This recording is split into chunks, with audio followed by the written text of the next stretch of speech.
Assalamualaikum warahmatullahi wabarakatuh. Perkenalkan, nama saya Rudi Ardiamzah dengan NIM 20051204036, kelas TIB 20, matkul jaringan komputer dari Prodi Teknik Informatika. Di sini saya akan mempresentasikan standarisasi jaringan. Standar jaringan memiliki 5 poin. 1. Kebutuhan akan interkoneksi antar komputer. 2. Standarisasi kompatibilitas vendor-vendor hardware dan software. Dan poin yang nomor 3, pada tahun 1970-an International Organization for Standardization atau disebut ISO membuat referensi Open System Interconnection (OSI) untuk kebutuhan kompatibilitas. Poin yang nomor 4, membuat suatu standar agar produk dengan vendor berbeda dengan saling berkomunikasi. Dan poin yang terakhir, standar jaringan disebut juga protokol. Apa konsep protokol itu? Di sini konsep protokol memiliki 2 poin. Protokol adalah kumpulan aturan yang dapat dimengerti device untuk saling berkomunikasi. Dan contoh, suatu data mempunyai aturan pengiriman berkaitan dengan media yang digunakan seperti di gambar tersebut. Dan lanjut lagi membahas konsep protokol. Konsep protokol itu apa? Protokol digunakan untuk mengizinkan device berkomunikasi dengan sukses. Dan standar jaringan adalah protokol yang telah disepakati oleh industri jaringan dan disahkan oleh suatu organisasi standar. Contoh protokol memiliki 3 poin.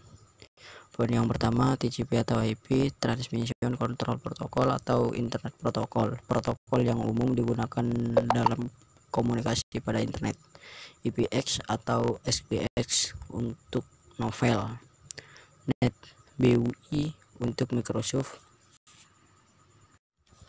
Konsep protokol, masing-masing protokol mempunyai konsep yang berbeda berkaitan dengan media maupun servis yang digunakan dalam komunikasi jaringan. Seperti gambar di bawah ini, web server, protokol stack, hyper transfer protokol, HTTP, transmission control protokol, TCP, internet protokol, IP, dan paling bawah ini Ethernet.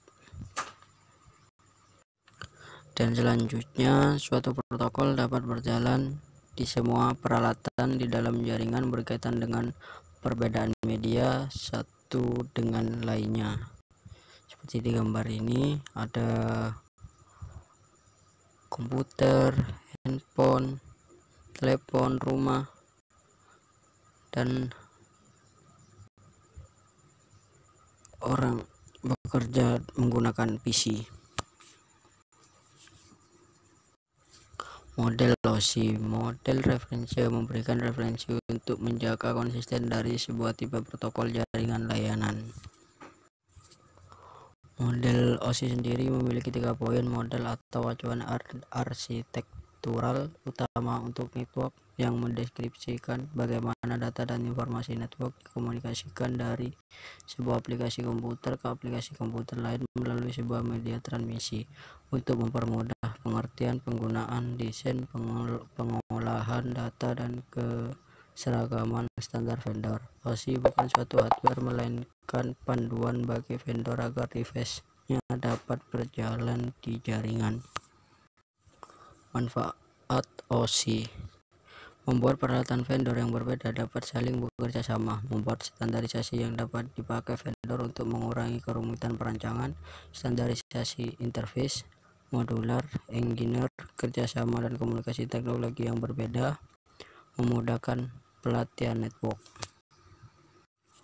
Model OSI, konsep layering OSI, Open System Interconnected. Di sini ada 7: physical, data link, network, transport, session, presentation, application. Apa physical layer itu? Physical layer perangkat yang beroperasi hop dan repeater. Dan poin yang kedua, menangani pengiriman bit-bit data melalui saluran komunikasi. 4. Menentukan berapa volt untuk bit 1 dan 0. Menentukan jumlah pin yang digunakan oleh network konektor dan fungsi dari setiap pin. 2. Data link.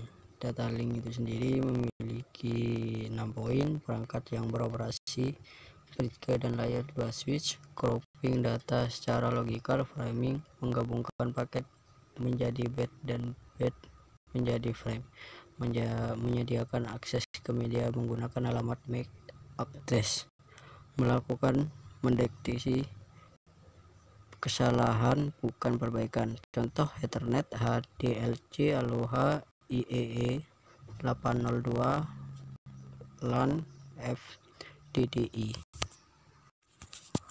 Network layer. Network layer memiliki 5 poin. Yang poin pertama, perangkat yang beroperasi, router dan layer 3 switch. Yang kedua, menyediakan pengalamatan secara logikal. Poin yang nomor 3, routing, menentukan jalur pengiriman dari sumber tujuan. Poin yang nomor 4, pengendalian kongesti, kemacetan pada proses pengiriman data. Poin yang nomor 5, mempertahankan cost, delay, transit time, jitter, dan lain-lain. Dan transport layer. Transport layer sendiri memiliki 4 poin: segmentation, menerima data dari layer di atasnya, memecah data menjadi unit-unit yang lebih kecil, flow control, error control, melakukan perbaikan kesalahan, data transport, reliability. 5. Session layer. Session layer memiliki 4 poin: dialog control, memantau giliran pengiriman. Poin nomor 2, menjaga agar data dari masing-masing aplikasi tetap terpisah. Stabilize, manage, menghentikan sesi antar aplikasi. Sinkronisasi, menandai bagian data yang belum terkirim saat crash pengiriman terjadi sehingga pengiriman bisa dilanjutkan tepat ke bagian tersebut. Nomor 6, presentation layer memiliki 3 poin. Poin yang pertama, bagaimana data dipresentasikan. 2, tipe data, enkripsi, visual, image, dan lain-lain. 3, contoh JPEG, GIF, ASCII, EBC, DIC.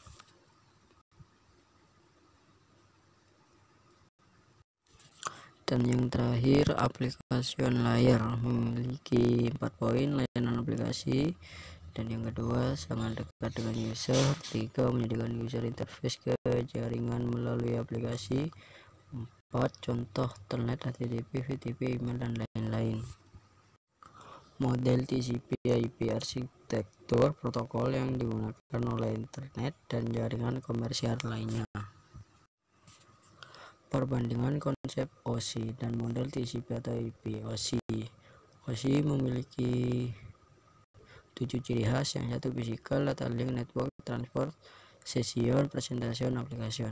Dan TCP atau IP sendiri, model, network, akses, internet, transport, application.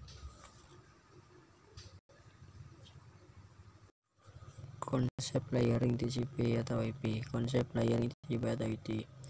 Di sini ada 4 bagian: network, akses, internet, transport, application. Konsep layering TCP atau IP, gambaran proses komunikasi TCP atau IP. Di sini ada TCP atau IP, modelnya seperti network, akses, internet, transport, application, sama halnya seperti yang di samping. Sekian dari saya, terima kasih. Assalamualaikum warahmatullahi wabarakatuh.